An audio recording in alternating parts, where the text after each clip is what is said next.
This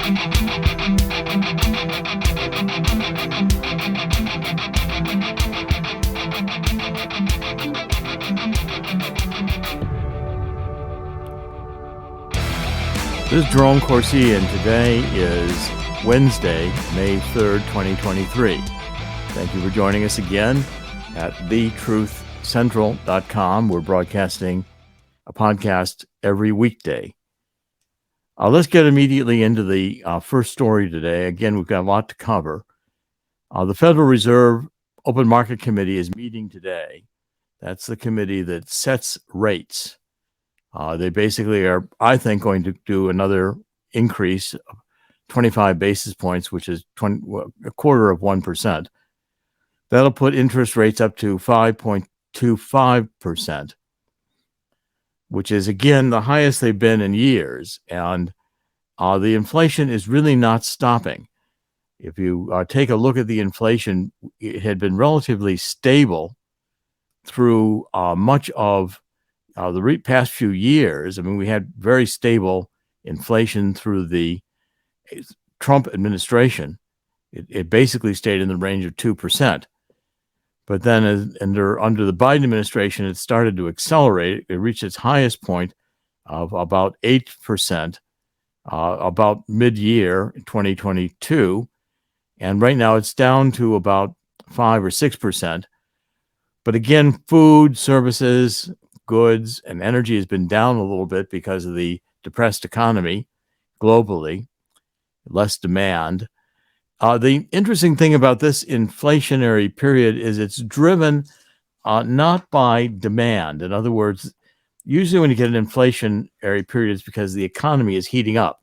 There's so much economic activity that, in fact, the economy is heating up. But that's not the case here. I follow a couple of newsletters. I followed John Williams for years on shadowstats.com. He's an economist. We've got to know each other over the years. And he's reporting essentially that this is a recession that is entirely driven by the fact that we have printed so much money. He says essentially the U.S. economy is already in an intensifying recession, which I agree with, where current inflationary pressures appear to be tied to excessive monetary stimulus out of the Fed, not an overheating society. So he's saying higher interest rates now will do little to contain inflation. That's the point. While at the same time, higher interest rates will continue to impair economic activity. Now, one of the reasons I follow John is I think he's right most of the time. And in fact, if you take a look at this situation, it's called stagflation. And in stagflation, you've got a stagnant economy. And at the same time, you've got your inflationary rates are just continuing to skyrocket. And to stop this, when we had the situation the last time really was back in the 70s and 80s after Jimmy Carter's administration. Jimmy Carter, 1973, had the OPEC oil embargo. So it started out as an energy crisis. And then basically it escalated into stagflation. We had inflation with energy prices going very high and the stagnant economy because energy prices were dragging down economic activity. And it took Paul Volcker coming in to raise interest rates ultimately to 20% in the early 1980s. And that pushed joblessness to above 10%. You see, when you have a stagnant economy, people are going to lose jobs. And across it's extremely easy to see. If just go and take a search engine and go for job layoffs. I mean, you can do it right now and see exactly how many job layoffs are being projected in 2023. Just quickly take a look. I mean, just even random searches. Bay Area tech is layoffs in 2023 are already topped the total for all of 2022. So the tech industry is really laying off. And by the way, I saw Nordstrom's is closing its 2 San Francisco downtown stores. Now, that's a big deal. Nordstrom started on the West Coast, Portland, Oregon, Seattle, that area. San Francisco, Nordstrom's had a couple of big flagship stores, and they're closing them, and largely because the downtowns are not safe, because you're finding that the people are just not shopping in the downtowns. People aren't coming to the downtowns. You've got too much homelessness. They are filthy, etc. 2023 media layoffs. Vice Media is cutting jobs. It just goes on and on. 2023 layoffs. Basically, Meta, Amazon, Twitter. There are thousands of Meta workers who are hit by a new round of layoffs, 4,000 jobs. Amazon to lay off 9,000 more workers in addition to earlier cuts. We are already in a recession, and it's going to be a global recession. And with the Fed going to likely raise rates again today, it's only going to deepen the economic problems. And I've been warning about this now for months, and it's happening. And I'm going to get into what the consequences are going to be for all of you listening. The next story I want to cover is the idea that these bank closures and problems are over, which is what Jamie Dimon, who is the head of JP Morgan Chase, said yesterday after they acquired the First Republic, basically saying, well, the problem's over. Well, yesterday in the stock market, you had PacWest, Western Alliance. They led a sell-off of these regional bank stocks of more than 20%. So all the investors in these banks lost money. And that means the banks are in trouble. The banks do not have the asset base because of a couple of things. One is the slowdown in the housing market with higher interest rates, with lower expectations of future economic activity, with people getting laid off. So prices of houses are coming down, and fewer houses are being bought and sold because mortgages are so high at 5 or 6% interest. So with these regional banks, are smaller banks. They support community activity a lot more aggressively than a JP Morgan Chase. But what's going on is we're getting a forced consolidation, again, of the U.S. banking industry, so that there'll be a few of these giants left, like JP Morgan Chase or PNC or Bank of America, and they will gobble up all the smaller banks, which will go out of business.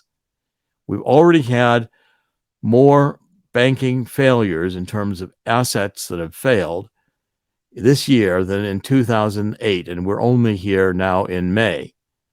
Got a lot more this year to go, and there's going to be a lot more rough times.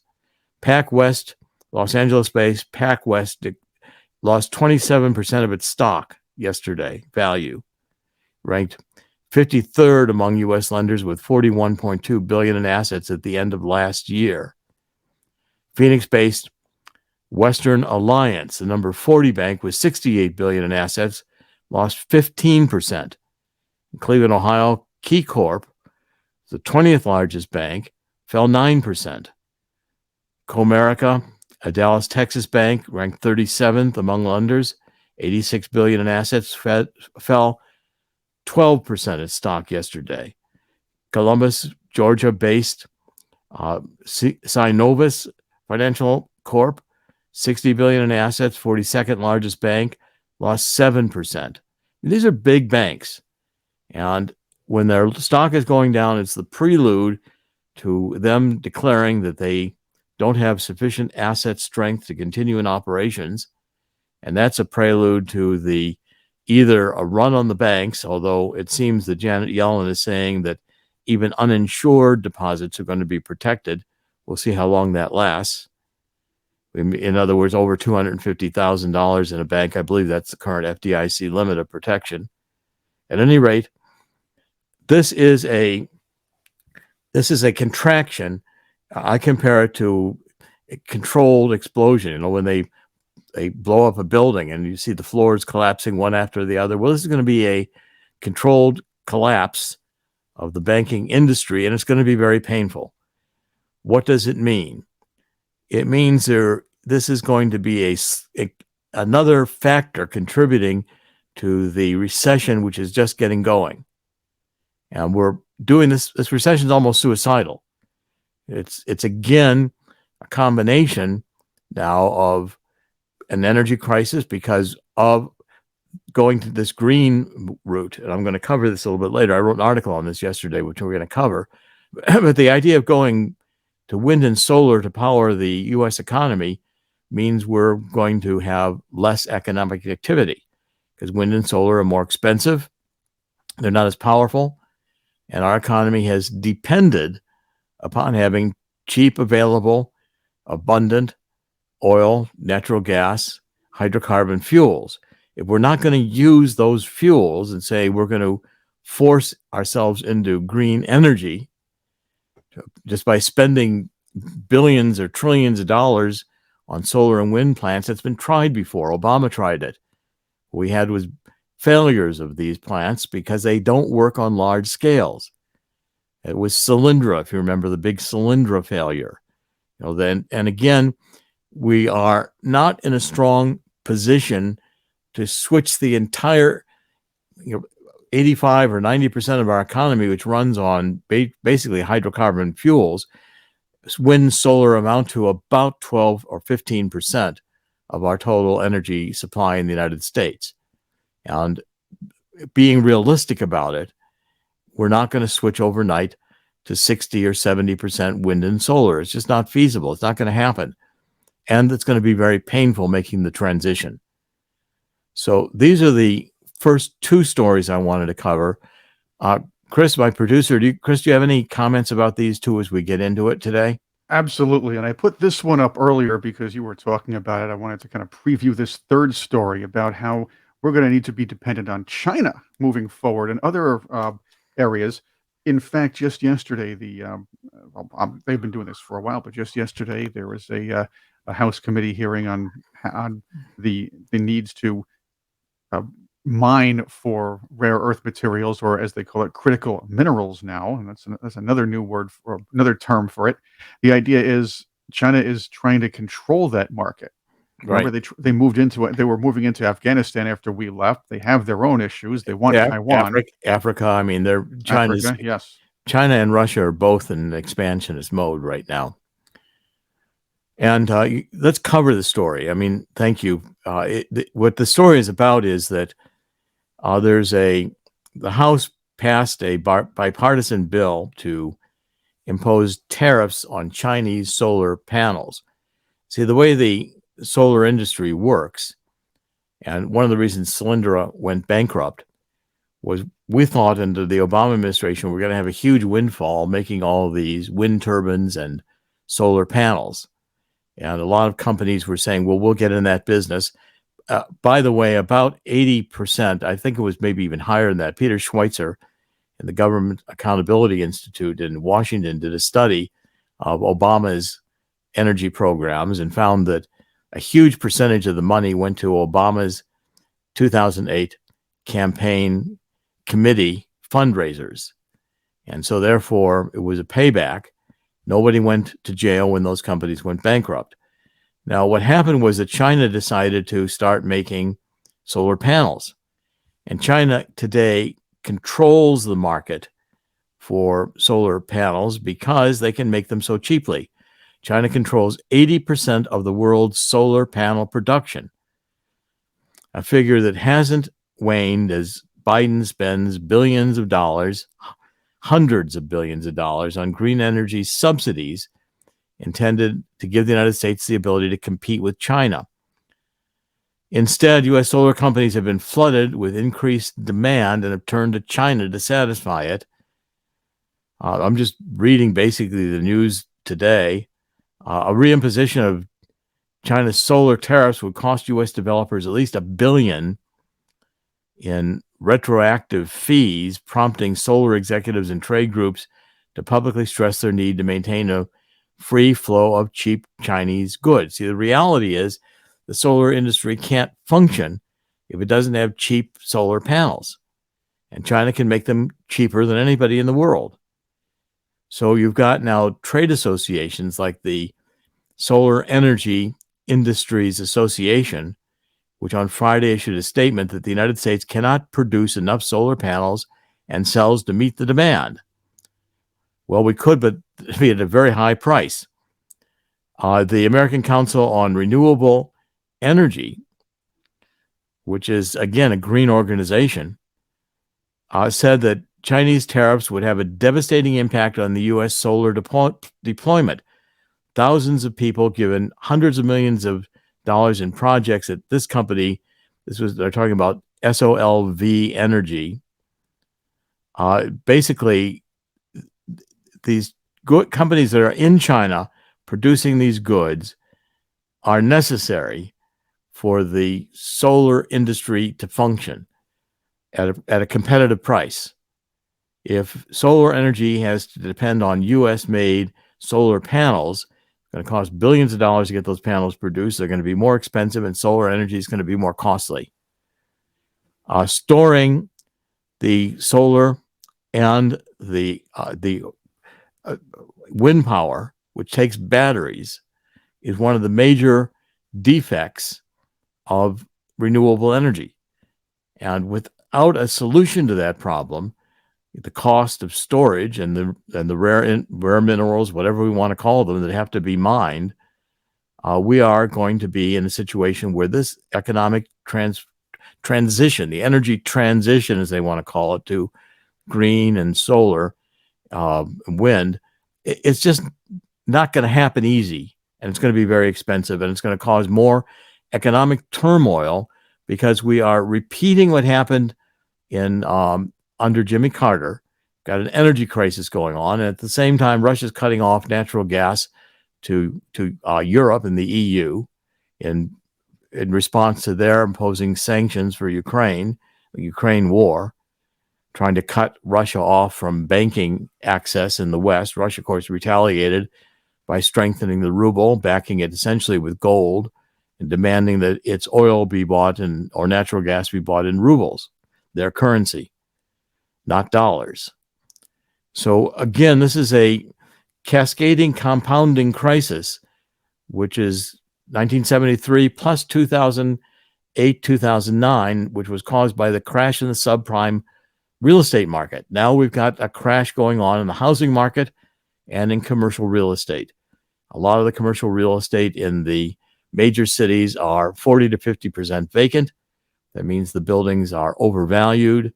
Their loans are going to come due. Refinancing those loans is going to be very difficult.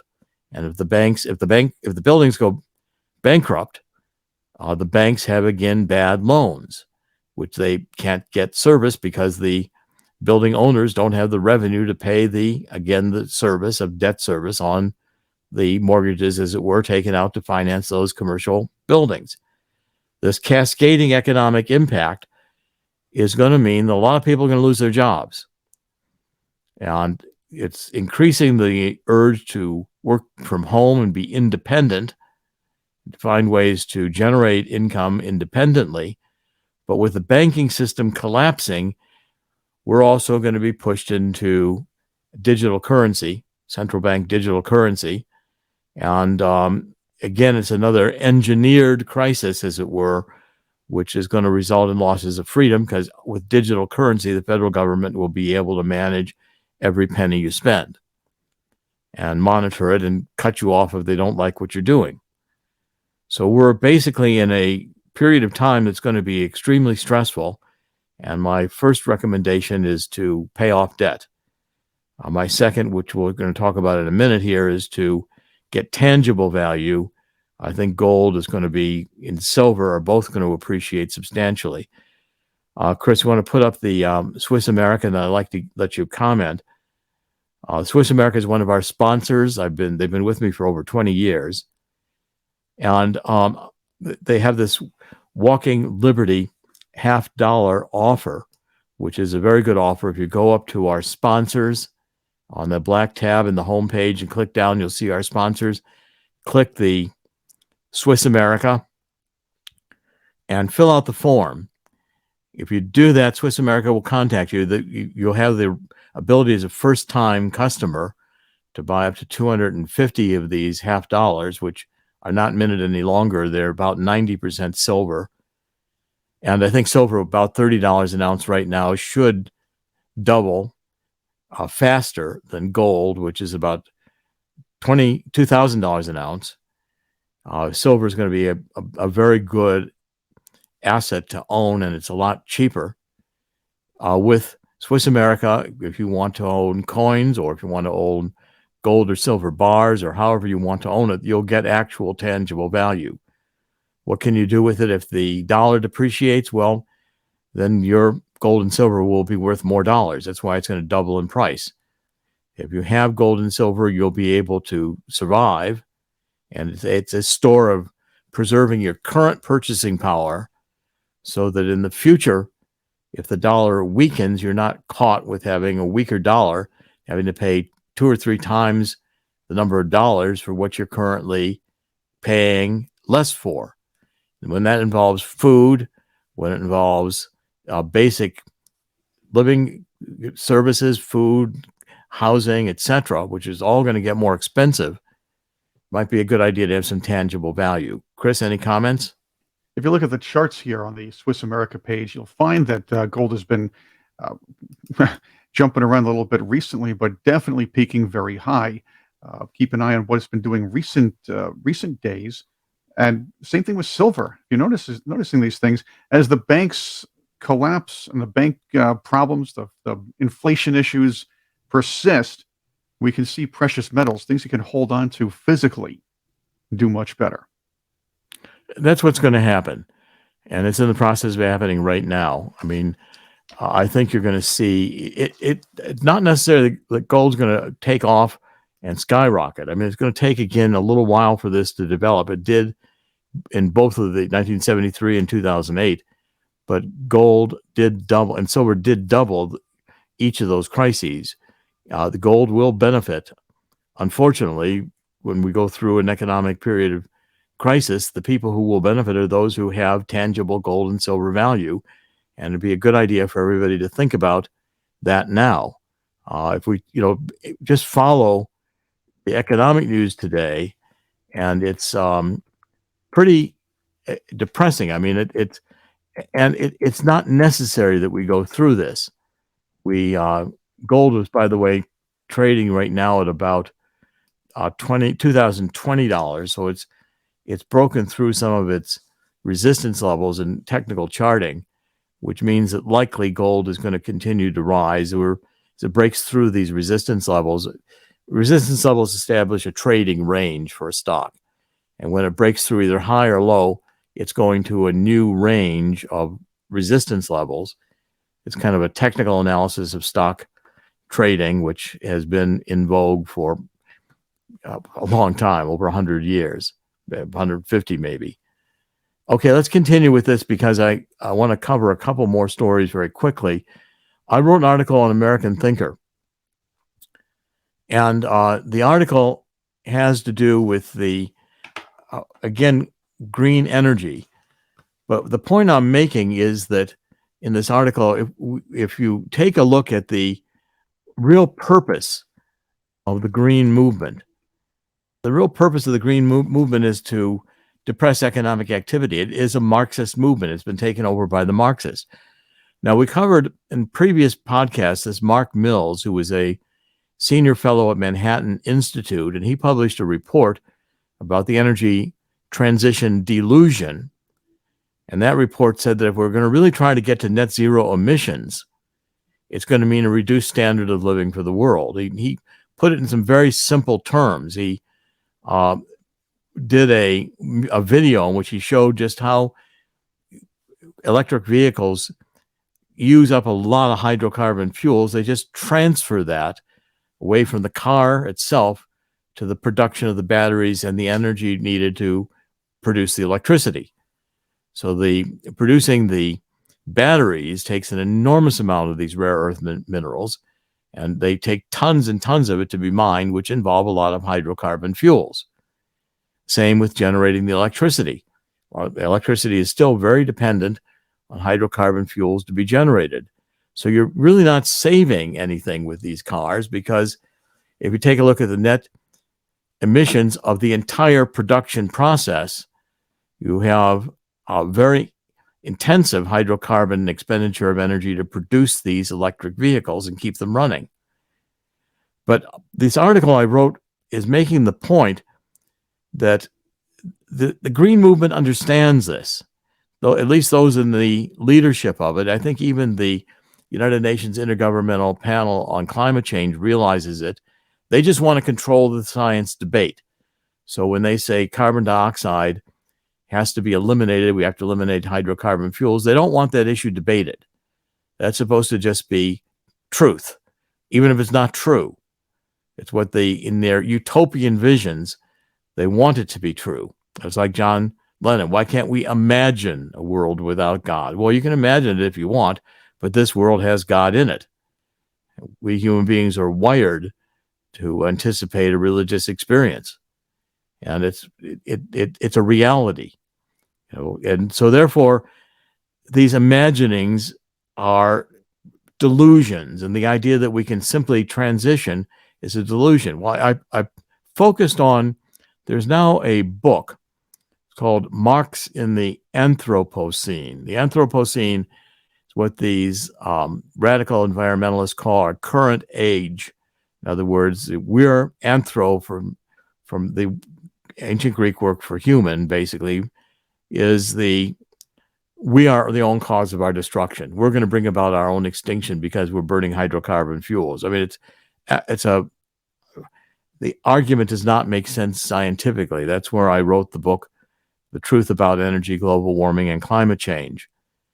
In this book, it's written by a young professor in the University of Tokyo. His name is Kohei Saito. And he went through the writings of the young Marx. Everybody's always trying to go through the young Marx. These Marxists are revising Marx. And so the young Marx really was a degrowth ecological communist. And he is arguing that eco-socialism will produce degrowth, which he thinks is necessary in order to save the earth and eliminate capitalism. He even argues with the socialists who think we can have sustainable growth under green energy. He doesn't believe that. He accepts that green energy is going to mean degrowth, but he embraces it because he's being honest as a Marxist and say this is really our true point.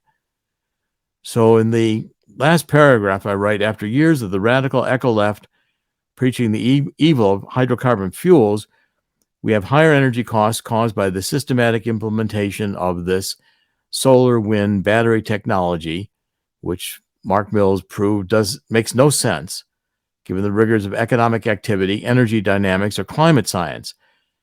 Global warming, climate change ideologues preach green energy not because the neo-Marxist left knew we had to achieve net zero emissions to save the planet. Today's green revolutionaries embrace net zero emissions because they know that capitalism will fail.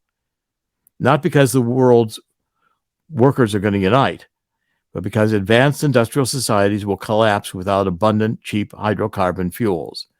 And that's what we're seeing happening right now today. The last article I want to cover is what's going on in Ukraine.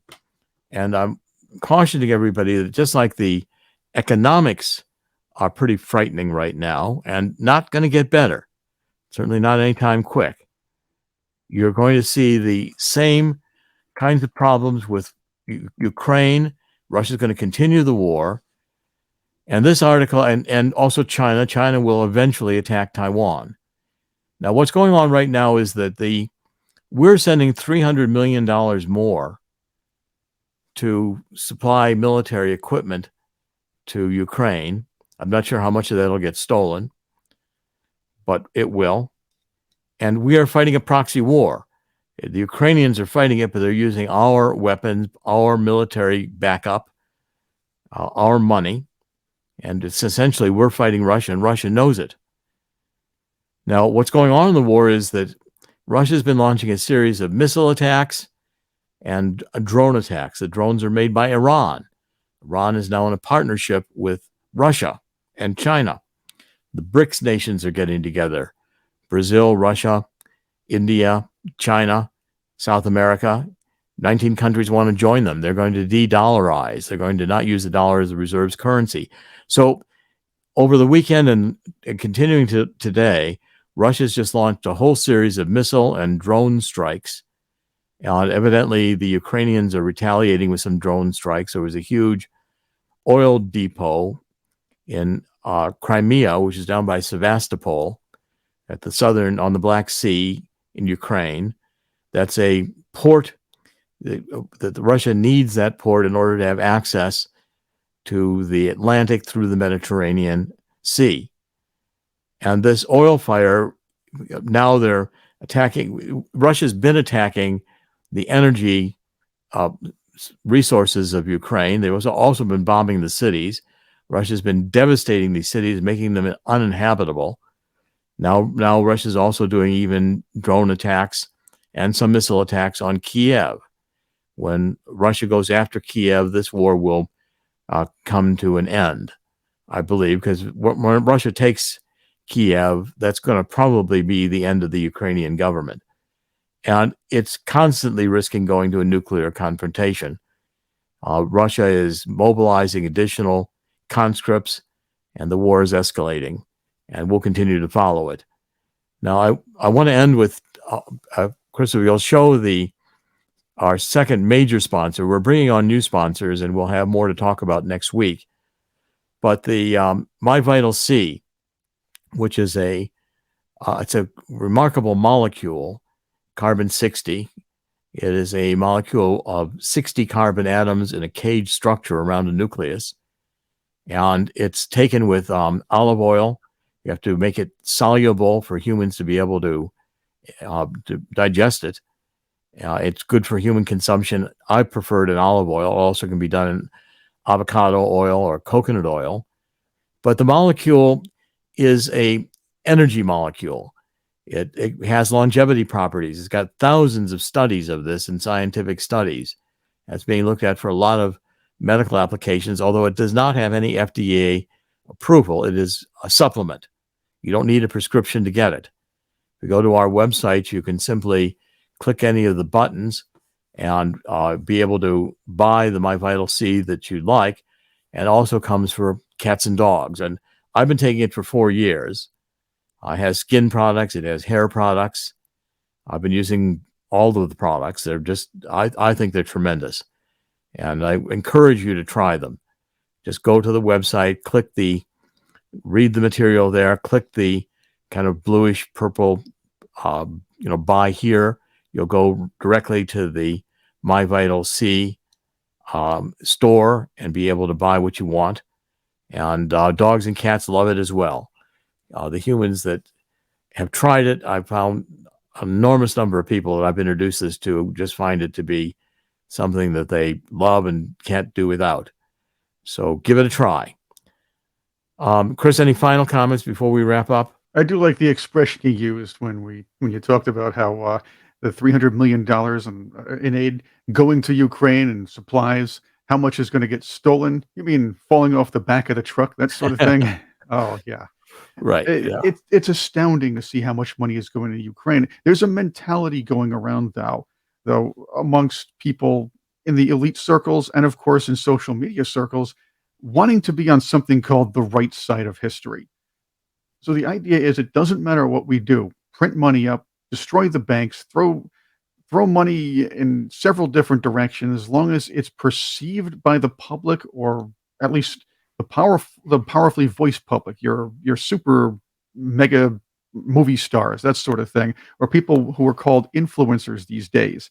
As long as they see it as something they can spread around as something good, then spending all that money would put the administration and those who push the same ideals on the quote unquote right side of history. That worrying about that and not making tough decisions has destroyed societies in the past, and it's going to destroy this one. Well, these problems can't be solved with money. And these are problems that have to deal with values and how society is structured for freedom, whether there's individual freedom, which is necessary to promote economic activity and capitalism, or whether we are living in a totalitarian world where everyone feels fear. So I'm going to conclude this by, as I always say, in the end, God always wins. God will win here too. This is Dr. Jerome Corsi, The Truth Central. We're trying to bring you the truth every day of the weekdays to discuss the news and let you know what's going on for the truth. And God will win here. It's going to be difficult times, but I think we will get through them with the help of God. So this is Dr. Jerome Corsi. Today is Wednesday, May 3rd, 2023. We'll be back tomorrow. Thank you for joining us. God bless.